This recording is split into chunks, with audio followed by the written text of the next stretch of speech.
This is Orlando Sentinel Now. Hello, it's Wednesday, February 23rd. Rich Pope here with Steve Hudak and Matt Palm, and today we're going to talk about the Orlando Museum of Art and the Basquiats show. We're also going to look at Orange County and the redrawing of districts for the commission. We'll find out what that means for the county, and that's where we're going to start. We're going to start here with Steve Hudak. So yesterday it was approved the redrawing of districts in Orange County for the commissioners. What does this mean? Any drama with this? Actually, there was a little drama. It ended up being nothing, but at the very end, the commissioners were trying to choose between two maps. They were very similar, but one of them had been tweaked so that both of Maribel Gomez Cordero's challengers in the upcoming election were cut out of her district.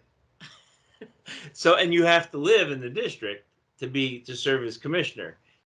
One of the challengers, Mercedes Fonseca, said that the tweaked map was only tweaked not to help voters, but to ensure that the incumbent would be reelected. The incumbent is Maribel Gomez Cordero.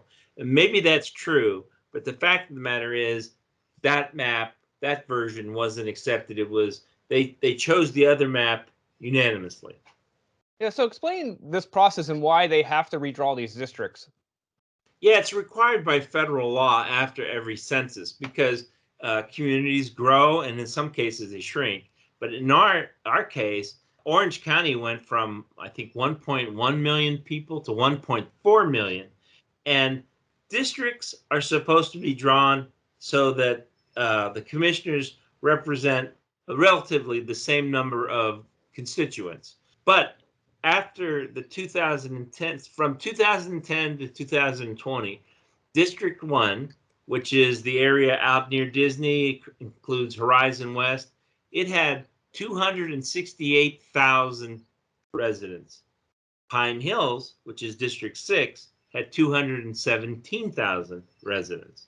So you have to redraw the lines so they're relatively the same.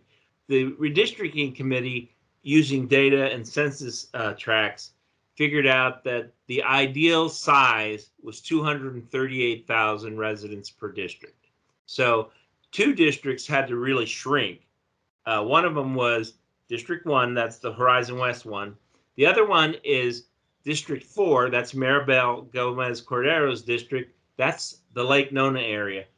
That shouldn't be surprised to anybody. Horizon West and Lake Nona are two of the fastest growing communities, and they still are in Orange County, still growing fast. So that has to be done every 10 years after every census. There are other things that have to be taken in consideration. You can't redraw the lines so the incumbent commissioner is cut out of the district. That nearly happened. Nicole Wilson's right on one of the borders. Maribel Gomez Cordero is on one of the borders, but everybody's still in the same district as they are. Of course, this can be a real political thing. If you lose a neighborhood, if you're an incumbent and you lose a neighborhood that voted for you the time before, like Nicole Wilson's losing part of Ocoee, that area voted for her last time. She's not worried about being reelected, but she would prefer to have an easier path, I think, to winning. There's always a little bit of politics in it. Of course, of course. So let me ask you this: as far as there was concern about the Hispanic voters and the majority here in the region, for the most part, were they left intact? That's really a good question, Rich. Yes, because that has been an issue since for the last 2 decades. In 2011, there was a lawsuit alleging that the redistricting tried to dilute Hispanic voting power. That didn't happen then. It didn't happen now. District 3, which is Mayra Uribe's district, that's the area of Soto, South Orlando, that area, and Maribel Gomez Cordero's area, that's the Lake Nona stuff. Both of those are, I think, almost 50% Hispanic.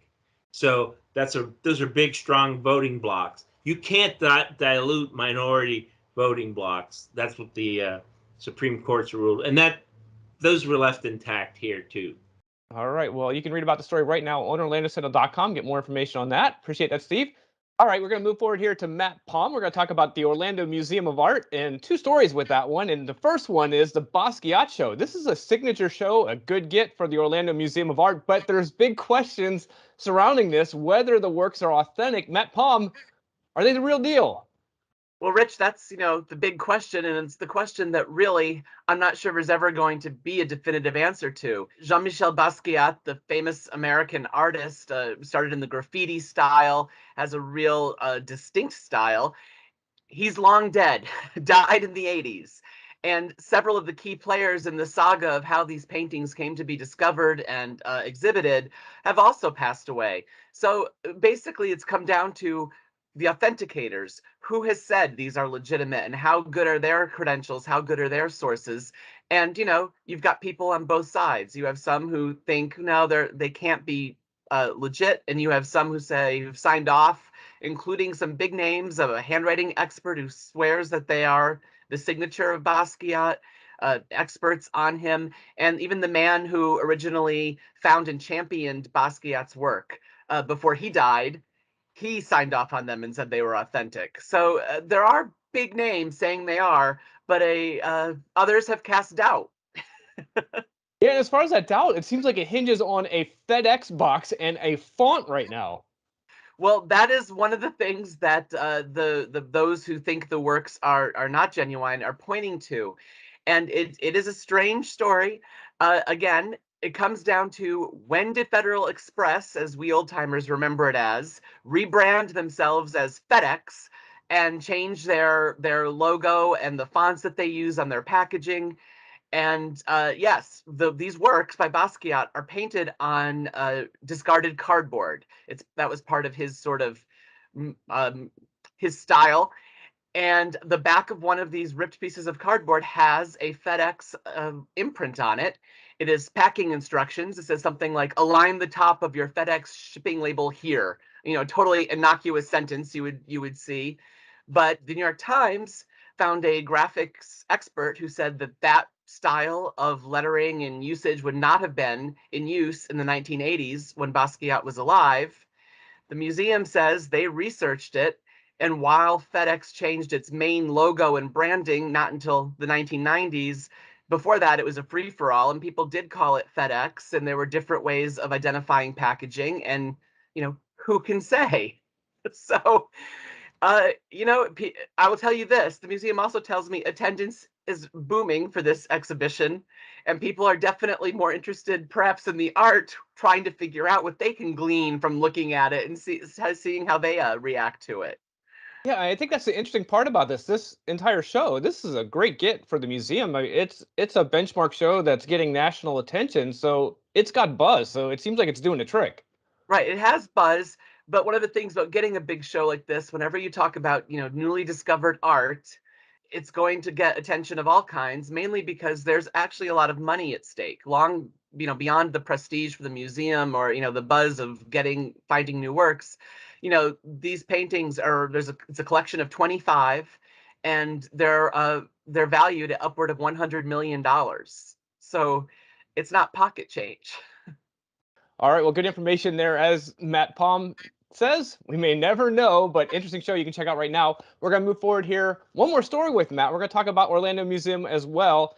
But this time around, a change up in their plans. They had a downtown branch they were going to build. It looks like that has fizzled out. What's going on, Matt Palm? Well, it has fizzled out, and we don't have a lot of details on it. The original plan, many will remember, art lovers will remember for sure, was to add an expansion, a new branch location of Orlando Museum of Art. The museum is currently in Lock Haven Park, which is north of downtown.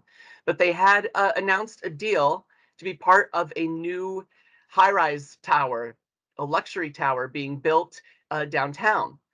That deal is off. The developer of the tower would not comment on why the deal might be off. A museum spokeswoman said it was because of timing. The museum is approaching its centennial, just here in a year or so, and they wanted to have everything ready and ready to go to promote their 100 years, and apparently that wasn't possible. Now, the confounding part of that statement is, by pulling out and having to start all over without even a place, they're clearly not going to be ready for the centennial. So I guess we will not expect that for their 100th celebration unless they have some sort of ace up their sleeve that they haven't revealed to me yet. Yeah, the interesting thing with that, with the 100-year anniversary, the Lock Haven site where the museum is now, that's going to get a facelift. I assume that's where they're going to focus their attention now. Yes, they did say that they had found more renovation work. I mean, they knew the Lock Haven site, which is quite old, needed work. And they have said that what they want to do there in terms of renovating and updating was maybe a little more than they thought originally, and they are going to be doing work there. So that will take up their attention. Yeah, any chance we'll see this downtown? I know there was a lot of buzz on that one. The renderings looked awesome.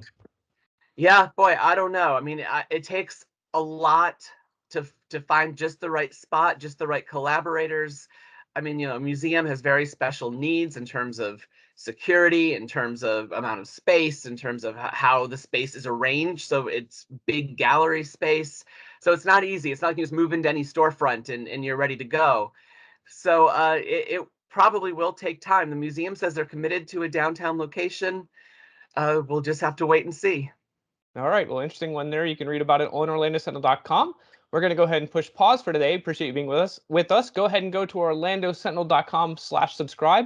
Support our work. We always do appreciate that. A lot of good work up there. So go ahead and check that out. But for us, we're going to call it quits. Until next time, I'm Rich, Steve, and Matt. Everyone have a great day. We'll see you soon. Watch Orlando Sentinel Now live every weekday at noon on our Facebook page and on OrlandoSentinel.com.